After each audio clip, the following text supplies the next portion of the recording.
عبادت یعنی غلامی ہے، اور اللہ کی غلامی کا تقاضا یہ ہے کہ ایک لمحہ بھی اللہ کی نافرمانی میں نہ کرے۔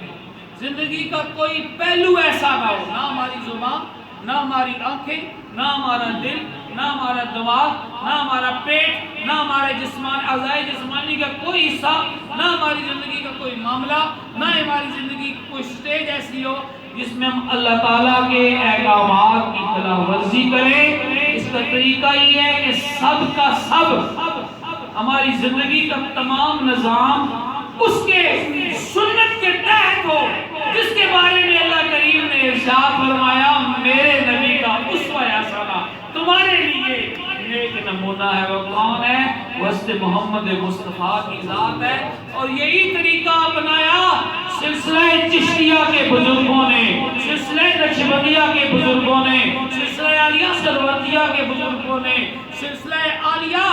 قادریہ کے بزرگوں نے کیا رسول خدا کی غلامی کی، اللہ کی غلامی میں آ گئے۔ اس جہان میں بھی عزتیں انہی کے لیے، اگلے جہان میں